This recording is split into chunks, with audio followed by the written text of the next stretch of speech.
Shalom saudara yang terkasih di dalam Kristus. Bertemu lagi pada saat ini. Kita akan sama-sama dalam perenungan firman Tuhan. Sebelumnya mari bersama-sama kita bersatu dalam doa. Bapak, terima kasih Tuhan, kami rindu untuk terus belajar kebenaran firman-Mu sehingga hidup kami sejalan dengan firman Tuhan. Dalam nama Yesus, haleluya. Amin. Baik saudaraku yang terkasih, ya saat ini kita akan sama-sama belajar firman Tuhan tentang kuasa di dalam perkataan firman. Ya, ada satu peristiwa dalam firman Tuhan di mana Yesus merasa lapar dan kemudian dia melihat ada pohon ara dan dia mendekati pohon ara tersebut, di mana Yesus berharap dia mendapatkan ada buah dari pohon ara tersebut. Namun ketika Yesus mendekati pohon ara tersebut, dia tidak menemukan apa-apa. Karena memang satu sisi bukan musim buah pohon ara. Dan kemudian Yesus berkata kepada pohon ara itu, mulai sekarang kau tidak akan berbuah lagi sampai selama-lamanya. Dan esok harinya Yesus beserta dengan murid-muridnya lewat lagi dari tempat yang sama. Dan apa yang terjadi saudara? Murid-muridnya melihat bahwa pohon ara yang dikutuk atau yang Yesus berkata kepada pohon ara itu bahwa pohon ara itu akan berbuah lagi, ternyata esok harinya pohon ara tersebut menjadi kering. Dan kemudian murid-muridnya bertanya kepada Yesus, bagaimana mungkin hal itu bisa terjadi? Namun Yesus berkata kepada murid-muridnya, jika engkau percaya, kau juga berkata kepada gunung ini, teranjaklah dan tercampaklah ke dalam laut, maka hal itu juga akan terjadi bagimu. Nah, apa saudaraku yang dapat kita tangkap dari peristiwa ini? Saudaraku yang terkasih, yang dapat kita tangkap adalah bahwa sesungguhnya ada kuasa di dalam perkataan kita, saudaraku. Ada kuasa di dalam mulut kita. Yesus berkata, jika engkau berkata kepada gunung ini, tercampaklah ke dalam laut, maka hal itu akan terjadi bagimu. Jadi saudaraku yang terkasih, terpenting adalah kita meyakini bahwa sesungguhnya di dalam mulut kita, dalam perkataan kita itu ada kuasa, ada otoritas. Jadi terus meyakini, memperkatakan apa yang kita percayai. Apa yang saudara percayai, kita perkatakan.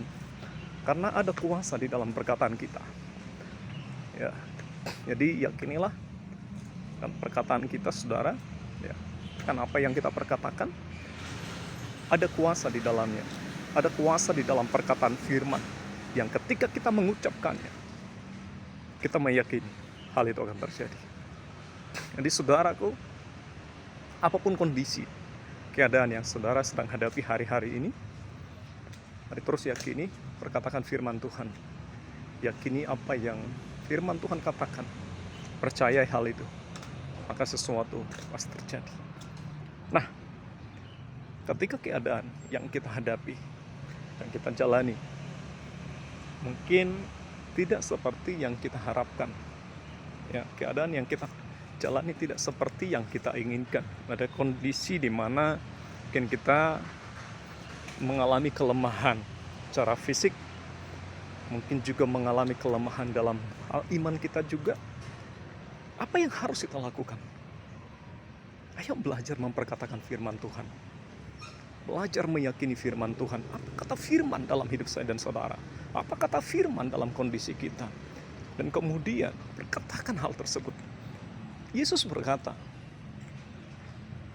jika engkau berkata dan percaya dengan apa yang kau perkatakan, maka hal itu akan terjadi bagimu. Saudaraku, ini bukan hanya sekedar kata-kata motivasi, tapi ini perkataan yang seturut dengan firman Tuhan, yang sejalan dengan firman. Karena itu saudaraku, ayo kita pegang teguh firman Tuhan. Kita percaya firman Tuhan dalam hidup kita. Kita yakini apa kata firman, maka sesuatu pasti terjadi. Suatu peristiwa ketika saya sedang berada di Jakarta, dan saat itu sebenarnya saya dalam kondisi mengalami kelemahan fisik. Saya lagi sakit dan waktu itu sudah divonis oleh dokter bahwa saya itu lagi sakit mah kronis ya. Dan divonis oleh dokter juga bahwa saya sakit butuh penyembuhan selama makan obat selama lebih kurang 6 bulan.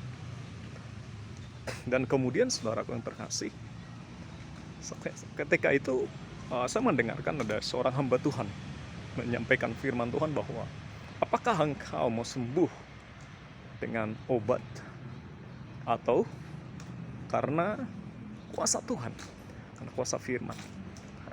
Kemudian saudaraku, saya ngambil sebuah keputusan pada waktu itu dan saya berkata kepada Tuhan, saya mau sembuh bukan karena obat, sekalipun obat itu baik, ke dokter itu bagus, saudaraku. Tapi waktu itu saya mengimani, saya mempercayai dan saya berkata, Tuhan, saya percaya oleh bilur Yesus saya sembuh, oleh kekuatan kuasa Tuhan saya sembuh. Dan saya berkata, mulai saat ini saya meyakini bahwa saya telah sembuh. Saya perkatakan hal tersebut, saya berdoa kepada Tuhan. Dan apa yang terjadi, saudaraku, mulai sejak itu sampai saat ini sudah lebih kurang cukup lama ya, mungkin lebih kurang 4 tahun setelah kejadian itu sampai hari ini saya tidak pernah sakit lagi, sakit yang sama. Saya sembuh, saya pulih. Jadi saudara, ketika kita menghadapi kondisi-kondisi yang tidak mengenakan ya, kondisi-kondisi yang mungkin di luar daripada kemampuan kita, tapi ketika kita mempercayai firman Tuhan, saudara ya, kita percaya apa kata firman, saya percaya kuasa Tuhan sanggup menyembuhkan kita ya. Mari belajar terus untuk memperkatakan apa yang kita yakini, memperkatakan firman Tuhan dalam kehidupan kita.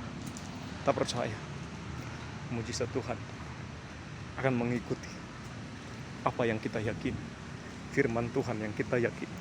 Saya percaya belum berubah, kuasa Tuhan belum berubah. Bahkan firman Tuhan berkata, langit dan bumi boleh berubah, tetapi firman Allah tinggal tetap. Mujizat belum berakhir, kuasa Tuhan belum berakhir. Sampai hari ini, yakinilah, kuasa Tuhan juga masih terjadi atas kehidupan saya dan saudara. Karena itu saudaraku yang terkasih di dalam Kristus, Yesus yang berkata, Yesus berfirman, jika engkau meyakini, perkatakanlah apa yang kau yakini tersebut, maka sesuatu pasti terjadi. Dan itu yang terjadi, saudaraku. Ayo belajar terus untuk memperkatakan firman, memperkatakan apa yang kita yakini dari firman Tuhan. Maka kita akan melihat ada mujizat-mujizat Tuhan akan terjadi dalam kehidupan kita. Belajar terus memperkatakan firman Tuhan. Mari kita coba kita membuang segala perkataan-perkataan yang tidak baik, perkataan-perkataan negatif, perkataan-perkataan yang bisa merugikan diri kita sendiri dan juga merugikan orang lain. Kita buang semuanya. Kita pakai perkataan firman. Kita perkatakan firman Tuhan atas kehidupan kita. Kita perkatakan firman Tuhan atas anak kita. Kita perkatakan firman Tuhan atas keluarga kita. Kita perkatakan firman Tuhan atas lingkungan kita. Saya percaya ada kuasa di dalam perkataan kita. Ada satu peristiwa ya, ada sekelompok orang ya, mereka di daerah tersebut ya, ada sebuah pohon. Ketika mereka tidak bisa menebang pohon tersebut, yang mereka lakukan adalah mereka mengutuki pohon tersebut. Ketika mereka lewat dari tempat tersebut, dari pohon tersebut, mereka kutuki pohon tersebut. Mereka kutukin, mereka ketukin, mereka kutukan. Perkataan-perkataan kutuk terhadap pohon tersebut. Apa yang terjadi? Sekian lama berikutnya, pohon tersebut mati. Jadi kuasa perkataan kita itu bisa berlaku, berfungsi, bahkan terhadap pohon pun. Jadi saudara yang terkasih, ayo terus kita perkatakan firman Tuhan dalam kehidupan kita, dalam keluarga kita. Kita perkatakan bahwa kita berhasil di dalam Kristus. Kita memiliki masa depan yang penuh pengharapan dalam Kristus. Saya percaya kehidupan saya dan saudara akan berubah. Karena itu adalah firman Tuhan, kehendak Tuhan bagi saya dan saudara. Puji Tuhan. Sama-sama kita berdoa. Tuhan, terima kasih buat saat ini. Biar kami terus memperkatakan firman dalam hidup kami. Karena kami meyakini ada kuasa Tuhan akan mengikuti Ketika kami meyakini dan memperkatakan firman-Mu di dalam nama Yesus, terjadi atas kehidupan kami. Haleluya. Amin. Jadi dan saudara, sampai ketemu kembali. Tuhan Yesus berkati. Haleluya.